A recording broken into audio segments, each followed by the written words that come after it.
আজকে আমি তোমাদেরকে অষ্টম শ্রেণীর বীজগণিত 4.3 এর উৎপাদক বিশ্লেষণের 23 নম্বর অঙ্কটা একদম সলভ করে দেখাবো। তো এই অঙ্কটা আমি এমনভাবে সলভ করবো যে শুধু অঙ্ক না, অঙ্কের যে উৎপত্তি, অঙ্কের যে সিস্টেম, আমি সেই সিস্টেম সম্পর্কে তোমাকে বিস্তারিত আলোচনা করব। দেখো, উৎপাদকে অঙ্কটা 2-3 রকমের হয়। একটা হলো ডিরেক্ট উৎপাদক, অর্থাৎ এটা বলে মিডিল টার্ম, এটা সূত্র ছাড়া। আর একটা অঙ্ক হয় সূত্র প্রয়োগ করে। তা আমরা সূত্র প্রয়োগের অঙ্কগুলো আগেই সলভ করেছি, তো এটা সূত্র প্রয়োগের না, এটা একটা মিডিল টার্ম, সরি। এখন মিডিল টার্মের মূল কাজ কি? দেখো, মিডিল টার্মের মূল কাজ হলো তোমাকে মাথায় রাখতে হবে যে এই ফার্স্টেরটা আর লাস্টেরটা, এই দুইটার গুণফল তোমাকে আগে মেনটেন করতে হবে। যদি আমি এইখানে এক্স স্কোয়ার গুণ হলো 40, তাহলে আমি কি করতাম? তাহলে হয়তো 40x²। এখন প্রথমত এই দুইটার গুণফল তোমাকে করতে হবে। করার পরে এই যে মাঝের সংখ্যা আছে, এই সংখ্যায় 14x, এই সংখ্যারে এমনভাবে ভাঙতে হবে যেন যোগ অথবা বিয়োগ করলে এই মাঝেরটা হয়, আর গুণ করলে এই দুইটা গুণফলের সমষ্টি মানে 40x² হয়। ক্লিয়ার? আমি বুঝাইতে পারছি যে এই সংখ্যা, এই যে 14 40x, এই সংখ্যারে তুমি যোগ করো অথবা বিয়োগ করো, যেটাই করো, এইটা করলে তোমার এই মাঝের সংখ্যাটায় ব্যাক আসতে হবে। এটা তুমি এমন দুইটা সংখ্যা নিবা যেই দুইটা সংখ্যা যোগ করলে অথবা বিয়োগ করলে এই মাঝের সংখ্যায় ব্যাক আসবে, আর ওই দুইটা সংখ্যা, ওই সেম দুইটা সংখ্যায় গুণ করলে এই 40 হবে। তাহলে এই সংখ্যাটা কি হইতে পারে? দেখো, এই সংখ্যাটা আমরা নিতে পারি, আমরা লিখলাম যে x² প্লাস আমি করলাম কি 10x প্লাস 4x প্লাস 40। এখন দেখো, আমার কথা ছিল কি যে এমন দুইটা সংখ্যা নিতে হবে যেই দুইটা সংখ্যা যোগ করি অথবা বিয়োগ করি, মাঝের সংখ্যাটা হবে, আর এই দুইটা গুণ করলে এই দুইটা সংখ্যার সমষ্টি এই 40x হবে। তাহলে আমি যদি 10x গুণ এলো 4x, তাহলে কত? 4 × 40, আর x গুণ করলে x² হলো। তাহলে কি আমি গুণফল, এই দুইটা গুণফলের সমান যে x² গুণ 40, এই দুইটার গুণফলের সমান, তাহলে এইটা হলো।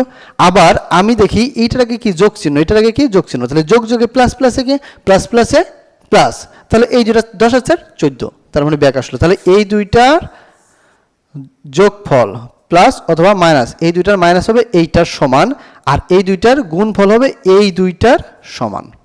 আশা করছি বুঝতে পারছো। তো এখন আমি কি করব? এখন নিতে হবে আমাদের কমন নেওয়াটা কি? কমন নেওয়া মানে ভাগ করা। কমন নেওয়া মানে কি? ভাগ করা। তো ভাগ করব কি? দেখো, এই দুইটার ভিতর কি ভাগ করা যায়? ভাগ করতে গেলে এমন জিনিস দুইটার মাঝেই থাকতে হবে। তো দেখো, এইটার মাঝে x আছে, এইটার মাঝে x আছে, আমি কি করলাম? আমি x কমন নিলাম। কমন নেওয়া মানে ভাগ করা।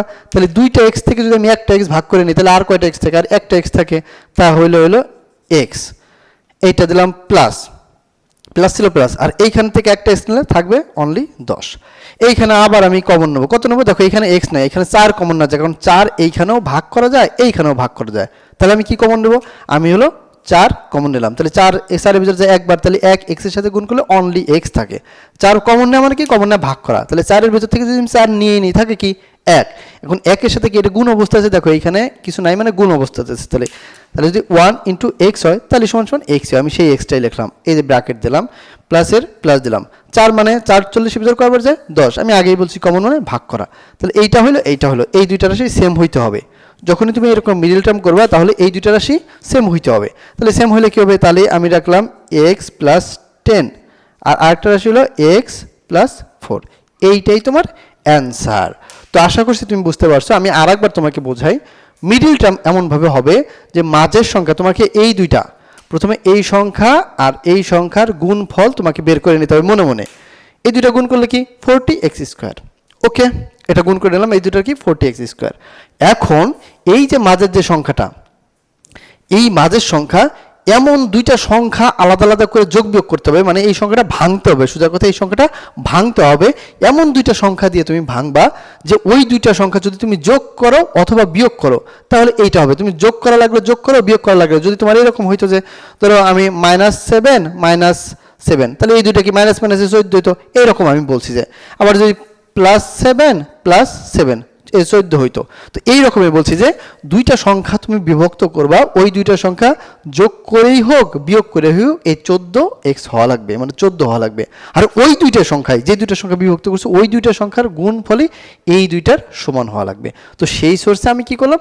14x + 4x নিলাম। তাহলে এই দুইটা যোগ করলে প্লাস আর আরেকটা ব্যাপার হলো চিহ্ন সবসময় আগেরটা ফলো করে। তাহলে এটার আগে প্লাস আছে, এটার আগে প্লাস, তাহলে 10 আর 4 14x, আর এই দুটো যদি আমি গুণ করি 4 10 40, আর এই যে x গুণ করলে x স্কোয়ার 40x স্কোয়ার, এই তো হয়ে গেল। এখন তারপরে তোমাকে কি করতে হলো, কমন নিতে হলো। কমন নেওয়া মানে কি, কমন নেওয়া মানে ভাগ করা। আমি ভাগ করলাম, এক্স থেকে এক্স বাদ দিলে একটা এক্স থাকে, প্লাস এই 10 থেকে এক্স বাদ দিলে শুধু 10 থাকে।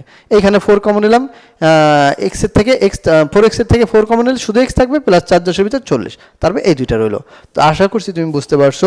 তো আমরা কোনো অঙ্ক এমনভাবে করব যেন ওই অঙ্কর যা সিস্টেমটা আমরা ধরতে পারি, এবং পরবর্তীতে ওই ক্যাটাগরির যত অঙ্ক আছে সলভ করতে পারি। তো ভিউয়ার্স, যারা অন্যান্য ক্লাসের আসো 6 থেকে এসএসসি অথবা ক্লাস 5-এর, সবার জন্য সব ক্লাসের সমস্ত অঙ্ক একটা একটা করে, শুধু অঙ্ক না, অঙ্ক কিভাবে হচ্ছে, কিভাবে উৎপত্তি হচ্ছে, সব আমরা উৎপত্তি স্থল থেকে আমরা বিশ্লেষণ করব।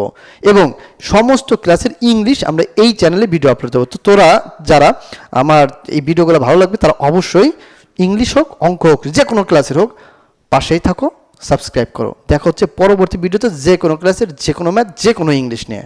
আজকের মতন বাই।